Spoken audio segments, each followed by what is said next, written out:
Assalamualaikum warahmatullahi wabarakatuh. Bapak Ibu guru yang saya banggakan, yang saya hormati, pada akhirnya apa yang Bapak Ibu tunggu-tunggu ya, meskipun ini belum seluruhnya, tapi sudah ada banyak guru yang menerima tunjangan profesi guru yang dicairkan kemarin sore tanggal 30 Juni. Itu banyak yang kemudian berbondong-bondong berkomentar di YouTube saya. Alhamdulillah. Ini yang saya harapkan, karena ini bisa menjadi penyemangat buat Bapak Ibu guru sebagai bukti juga bahwa kalau sebenarnya ada pencairan tunjangan profesi guru ya.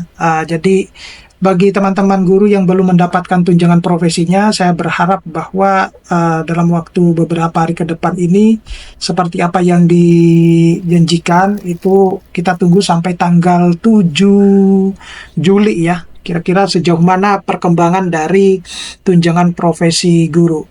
Nah, jadi Bapak Ibu guru yang saya banggakan, yang akan saya informasikan ini adalah bukan hanya berita hoax yang seperti yang banyak dikomentari oleh teman-teman guru. Ya, saya memahami kegelisahan, keresahan Bapak Ibu guru, karena memang ini adalah hak Bapak Ibu guru, sehingga ada kekhawatiran, ada keinginan bahwa kenapa tunjangan profesi guru itu tidak dicairkan seperti apa yang disampaikan di dalam peraturan maupun di dalam konferensi pers ya. Jadi bahkan sampai Info GTK itu, admin Info GTK itu mendapatkan banyak cacian ya, termasuk dari berbagai macam komentar para Bapak Ibu guru. Tapi mereka terus berupaya agar apa yang sudah menjadi haknya Bapak Ibu guru itu bisa tersalurkan seperti yang telah dicanangkan. Meskipun tanggal 30 Juni kemarin itu banyak ya guru-guru yang lebih menerimanya di sore hari hingga malam hari. Jadi ini adalah sebagian dari potongan screenshot yang saya ambil dari komentar YouTube saya. Saya tidak bisa menampilkan semuanya, ini hanya cuma sebagian kecil saja. Bahwasanya pencairan tunjangan profesi guru itu sebagian besar sudah diterima oleh teman-teman guru di tanggal beberapa hari yang lalu, tapi banyak yang tanggal 30 Juni ini ya. Nah, saya berharap bahwa untuk hari ini saya membuat video per tanggal 1 ini, tapi nanti saya uploadnya besok karena saya harus mencari hal-hal yang baru untuk informasi yang terkait. Jadi saya berharap bahwa teman-teman guru yang belum mendapatkan tunjangan profesi gurunya, khususnya untuk yang triwulan 2, menjelang sampai tanggal 7 Juli itu Bapak Ibu guru sudah mendapatkannya. Karena saya tahu betul bahwa itu bisa sangat bermanfaat buat Bapak Ibu guru ya, terutama untuk keberlangsungan hidup Bapak Ibu guru, untuk kebutuhan-kebutuhan hidup Bapak Ibu guru ya, terutama yang banyak saya baca itu adalah karena ingin ada kebutuhan untuk pembayaran uang kuliah dan lain sebagainya gitu ya. Nah, jadi Bapak Ibu bisa membaca dari apa yang saya tampilkan di sini ya. Meskipun ada beberapa yang sudah saya tanyakan ini jenjang apa, mungkin saking senangnya mereka sudah tidak membalas gitu ya. Tapi ada yang sudah menyebutkan bahwa ini adalah jenjang SD, jenjang SMK, seperti itu.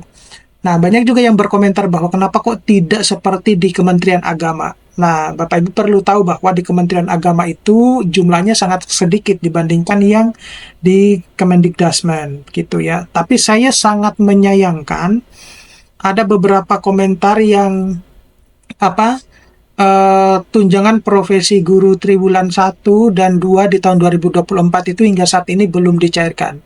Saya mohon bersabar, saya akan berupaya untuk menanyakan hal tersebut karena itu sudah bukan naungan dari Menteri Pendidikan ya sebelumnya, bukan, tapi itu sudah diserahkan ke bagian daerah. Jadi saya harap Bapak Ibu guru yang mendengarkan informasi ini itu, jadi intinya begini Bapak Ibu, yang tahun 2024 itu sudah diserahkan oleh kementerian ya ke masing-masing daerah dan tidak mungkin akan ditarik lagi gitu. Nah, selebihnya kemana ini uang ini? Nah, itu saya tidak mau seuzon ya. Silakan Bapak Ibu bisa bertanya ke masing-masing daerahnya, ke dinas pendidikannya masing-masing gitu. Nah, saya tidak, apa yang saya ketahui adalah itu biasanya sudah ditransfer. Kenapa demikian? Karena sudah tutup buku anggaran per Desember 2024 Bapak Ibu. Jadi anggaran yang tahun sebelumnya itu tidak mungkin akan dibuka kembali. Nah gitu.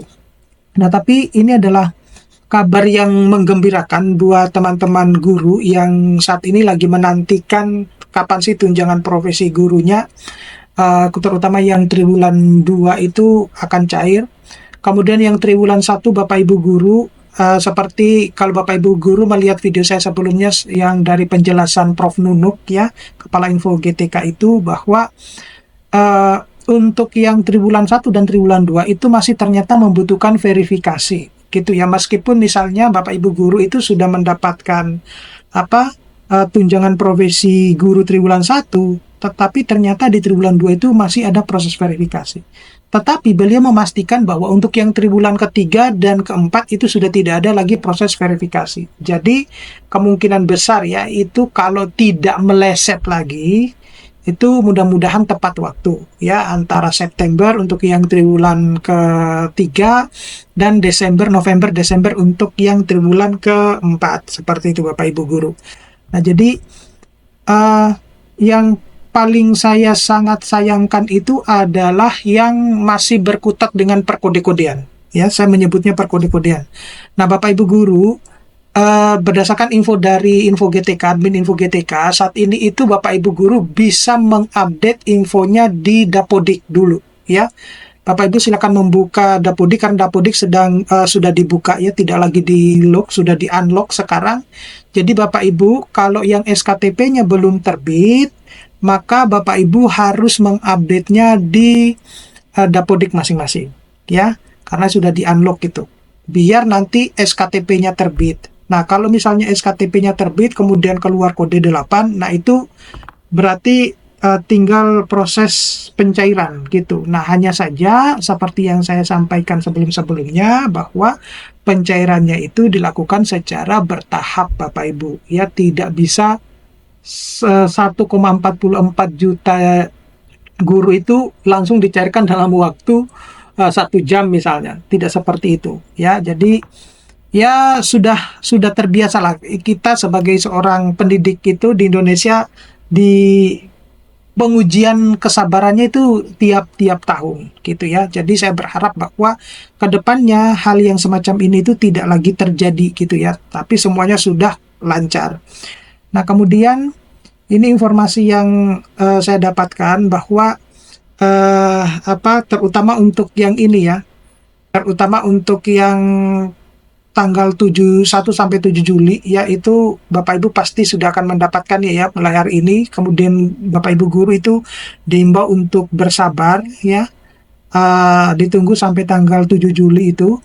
Kemudian ini yang penting bahwa masih banyak ternyata teman-teman guru yang masih berkutat dengan kekurangan jam mengajar. Nah, jadi saya menginformasikan Bapak Ibu guru bahwa kalau kekurangan jam mengajar maka dan tidak memenuhi persyaratan untuk penerbitan SKTP, maka sepertinya sulit Bapak Ibu untuk Bapak Ibu mendapatkan tunjangan profesi gurunya. Ya, seperti itu. Nah, lalu dikemanakan dananya seperti itu, misalnya itu sudah dianggarkan. Nah, saya tidak tahu terkait hal tersebut. Tetapi kalau kita mengacu kepada peraturan yang telah ditetapkan, ketika Bapak Ibu itu tidak bisa memenuhi jam mengajar pembelajaran ya, jam mengajar itu, maka sepertinya sulit untuk dicairkan. Apalagi SKTP-nya tidak terbit gitu Bapak Ibu guru. Nah, jadi ini yang menjadi menjadi pembelajaran buat teman-teman guru yang mengalami kekurangan jam mengajar. Jadi Bapak Ibu guru harus sering-sering membuka media sosialnya, terutama YouTube-nya Mendikdasmen, kemudian Instagram-nya Mendikdasmen, karena di situ Pak Menteri itu sudah menjelaskan bahwa untuk memenuhi kekurangan jam mengajar itu sudah apa yang harus Bapak Ibu lakukan. Dan saya sudah mengupdate-nya juga di YouTube saya di beberapa bulan yang kemarin terkait dengan kekurangan jam mengajar tersebut. Jadi saya harap Bapak Ibu guru bisa lebih menjemput bola lebih awal lah ya untuk informasi-informasi tersebut gitu, sehingga Tapi yang menjadi banyak permasalahan itu adalah terutama sekolah-sekolah kecil ya di daerah-daerah. Saya harap semestinya Pak Menteri atau Kementerian Menteri Pendidikan Dasar itu harus bisa tidak bisa disamaratakan ke semuanya ya, karena beda beda sekolah, beda karakteristik ya, beda kualifikasi. Nah, itu apalagi beda wilayah seperti itu. Jadi tidak bisa disamaratakan seluruh Indonesia. Terkecuali kalau pendidikan kita di Indonesia itu semuanya sudah merata. Nah, ini kan belum merata semuanya. Jadi semestinya bagi teman-teman guru yang sekolahnya kecil dan kesulitan untuk menemukan jam mengajar ini, hal ini semestinya harus dikecualikan. Jadi semestinya Mendikdasmen itu punya list sekolah, daftar sekolah ya, yang terutama sekolah-sekolah kecil yang notabene guru-gurunya itu setelah mengalami bertahun-tahun itu kesulitan untuk menemukan jam mengajar ini. Nah, nanti pelan-pelan diperbaiki seperti itu. Itu kalau kalau menurut saya ya, saran saya ke Mendikdasmen ya, tidak boleh kita menyamaratakan semua pendidikan ya, dari kita sikat semuanya gitu ya, padahal kualitas kemudian kuantitas itu jauh berbeda ya, gitu. Oke Bapak Ibu Guru, mudah-mudahan ini bisa bermanfaat. Nanti saya akan tetap menginformasikan informasi-informasi update terkait dengan dunia guru ya. Tetap pantau terus channel YouTube saya, nanti akan saya tetap menginformasikan yang terupdate. Terima kasih, Sehari. Assalamualaikum warahmatullahi wabarakatuh.